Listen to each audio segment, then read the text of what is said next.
tired of ads crashing your comedy podcast party? Good news. Ad-free listening on Amazon Music is included with your Prime membership. Just head to amazon.com/ad-free comedy to catch up on the latest episodes without the ads. Enjoy thousands of Acast shows ad-free for Prime subscribers. Some shows may have ads. Hey, I'm Ryan Reynolds. At Mint Mobile, we like to do the opposite of what Big Wireless does. They charge you a lot, we charge you a little. So naturally, when they announced they'd be raising their prices due to inflation, we decided to deflate our prices due to not hating you. That's right. We're cutting the price of Mint Unlimited from $30 a month to just $15 a month. Give it a try at mintmobile.com/switch. $45 up front for 3 months plus taxes and fees. Promo rate for new customers for limited time. Unlimited more than 40 gigabytes per month. Slows full terms at mintmobile.com. Hey, it's Kip Bodner, CMO of HubSpot. Join me and my co-host, Kieran Flanagan, CMO over at Zapier, on Marketing Against a Grain. We're not the typical regurgitated Twitter threads. These are takes from us, marketing leaders, about what we're doing and what we're learning from our peers and what's working in the market and how you can apply them to your business. Everything you need to grow a modern business and have a strategy that is fit for growth in today's changing economy. Listen to our podcast, Marketing Against the Grain, wherever you get your podcasts.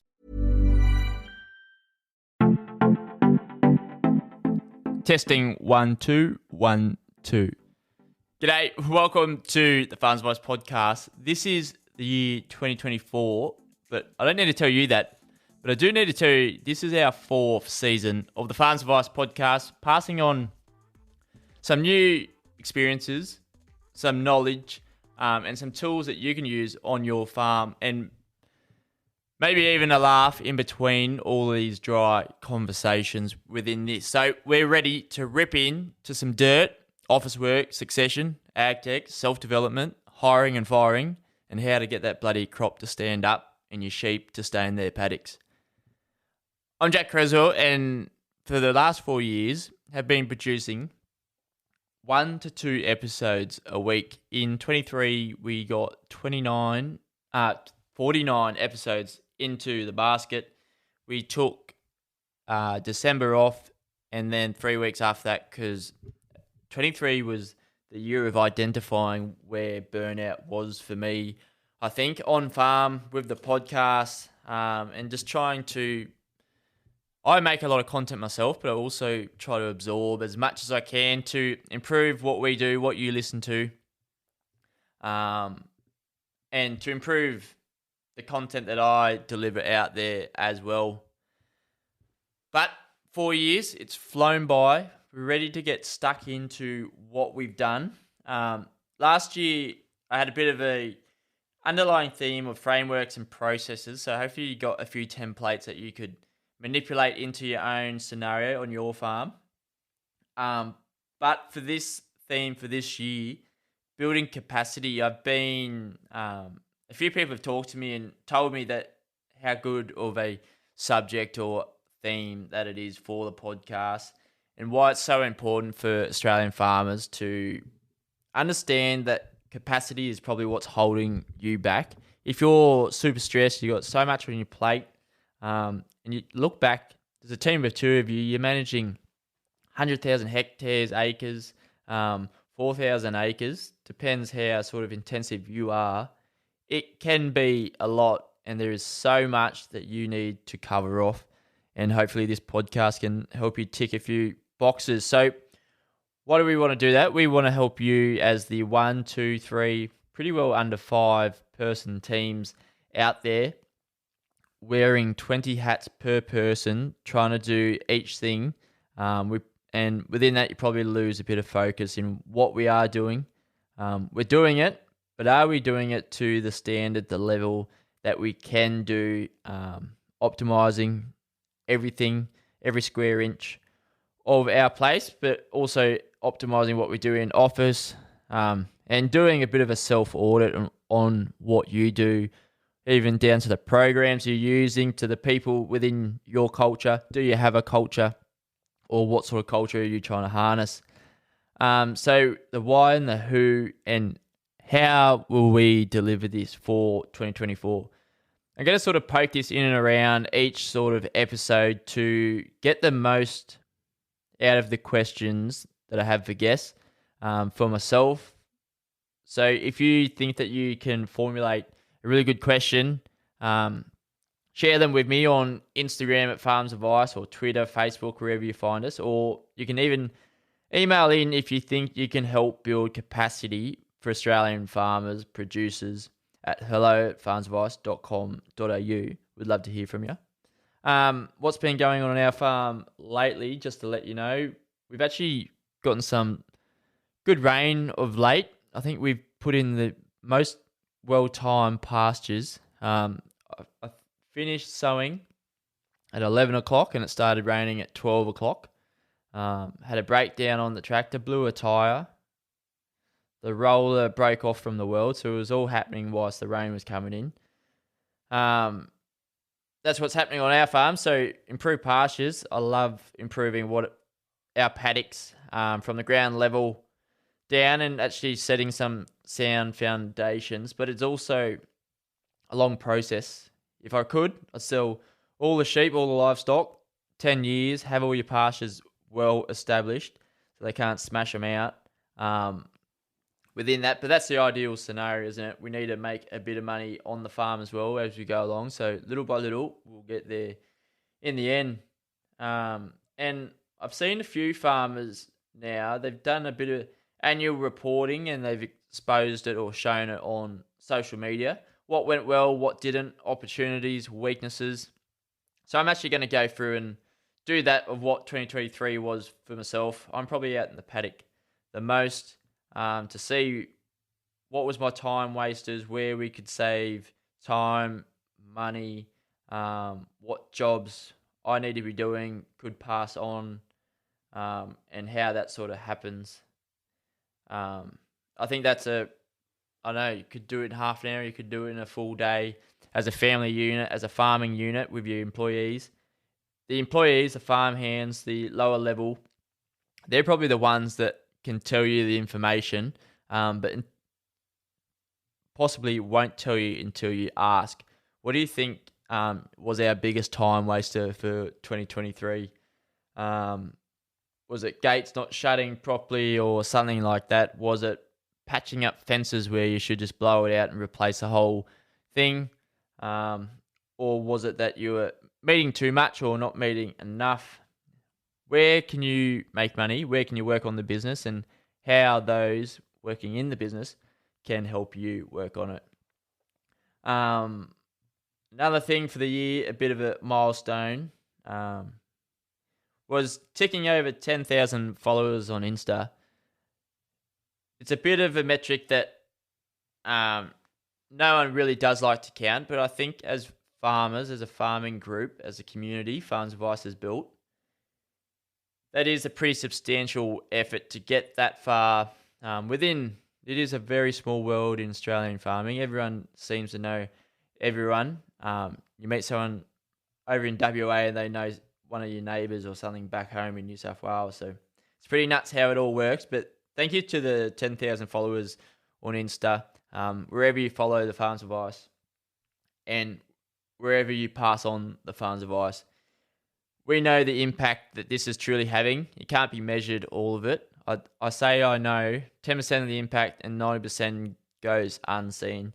But I think that's what we want. We want to run under the radar, build up farming internally so that we can look bloody hot and sexy externally for more people to come in. There's so many jobs. We may even have one on farm coming up, which is exciting. To get someone on board to give us a hand, may even come on for an episode if you like a good yarn as well. We'll have to like a good yarn if you're hired here anyway. 2024 sponsorship is open. So if you want to create a bit more of an impact as an agribusiness, someone that services the industry with your services or products, we would love to hear from you to build on what you're doing as a business, but also to amplify what you're doing through experiences, knowledge you've learned over the years. We do not want to lose the information that you've collected, and you unknowingly know all this weird shit. Seriously, like just from learning the podcast, I know a lot of weird shit now. But I think that goes to help out what we're doing. Maybe not shucking oysters on a sheep farm, but something along the lines of when I went away to London for a few years and come back and brought a few things into the way our office works and what we can do. I think the crossover from you bringing in different skills into the industry is what we're needing, especially for the family farms. I think it's vitally important. We need to be thriving out there, optimizing, whether you're expanding, whatever you're up to. We want you to be a part of it as well and continue the message of passing on the farm's advice. So if you're looking to sponsor a podcast, Farms Advice is the potty for you and farmers. Something I'll be looking into this year, but I'll hope to be reporting a bit on it with Farm Yarns episodes, variating and what's coming up. We've got some special things in the pipeline, and I really hope it could be on the shelves very soon. But you'll just have to wait and see what this is. And if you're one of the 10,000 followers on Insta, you may or may not know that we have a new co-host in the house. We've got I had a surprise Christmas present from Izza, and her name is Rosa. Rosa's a red Kelpie from Rockley, New South Wales. I can't remember what the stud's called now. But she's a ripper. We actually haven't done too much sheep work of late, being raining, spraying, cropping, pastures and everything, but we'll be getting into it and she'll be getting into it to understand, but she's got some great ticker behind her as well. But a couple of fun facts. In 2014, the sheep head number was 72.6 million. In 2004, it was 104.29 million. And I believe it's around the 70 million mark at the moment. 2014, we had 31.4 million hectares of crop. In 2004, 20 years ago, we had 2 million tons of grapes. I actually don't know if they were table grapes or going for wine, but if you say grapes, I think that's table grapes. For the table grapes producers, let me know. That was a record 2 million for 2004. 2014, they had 1.6 million tons. A couple of facts there for you. If I'm wrong, let me know. In 2023, Farms Advice produced 1,200 minutes, 49 episodes, and the top listens subjects were ag tech and succession. But I'll rephrase that. It'll be succession and ag tech, because I think you should be looking at your succession before you look at the tools that you can improve your farm with. You may not have a farm if you don't look at succession, and I think it's vitally important, and that will be coming out a lot more in 2024 and beyond as a consistent message, along with building capacity. A few exciting things coming up on the Farms Advice podcast for 2024. We're reducing all the bloody subscriptions you sort of take up for a podcast. So scaling it back technology-wise, just getting some good raw information out. Hopefully we're improving the audio for yourselves to be listening in, day out. Had a couple of episodes last year that didn't really work out externally, but just because we make so many episodes, it's hard to send the guests microphones, audio equipment that will improve the episode on their end. But just as farming goes, you don't know where you're going to be, what you're going to be doing, or who you're talking to. So just to lock down this conversation, I think it's more important to have someone on the podcast than to worry about a bit of crackle. It just sounds like home when the radio's crackling. So if the podcast crackles, let me know. I'll try to see if I can re-amend, edit that out.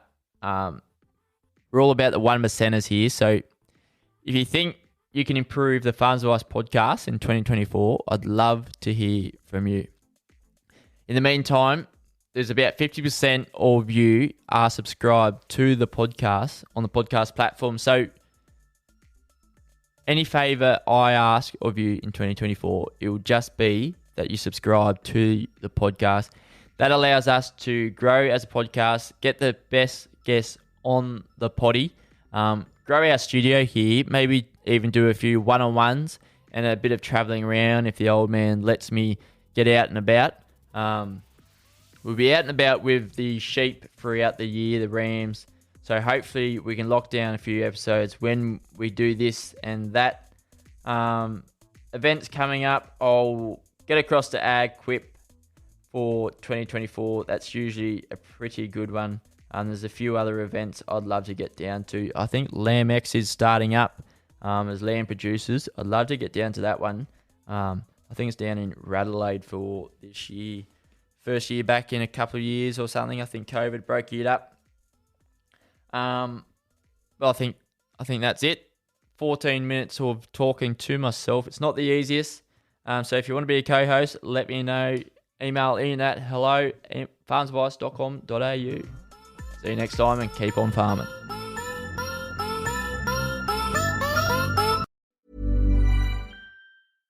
Tired of ads barging into your favorite news podcasts? Good news. Ad-free listening on Amazon Music is included with your Prime membership. Just head to amazon.com/ad-free news podcasts to catch up on the latest episodes without the ads. Enjoy thousands of Acast shows ad-free for Prime subscribers. Some shows may have ads. Hey, it's Kip Bodner, CMO of HubSpot. Join me and my co-host, Kieran Flanagan, CMO over at Zapier, on Marketing Against the Grain. We're not the typical regurgitated Twitter threads. These are takes from us, marketing leaders, about what we're doing and what we're learning from our peers and what's working in the market and how you can apply them to your business. Everything you need to grow a modern business and have a strategy that is fit for growth in today's changing economy. Listen to our podcast, Marketing Against the Grain, wherever you get your podcasts.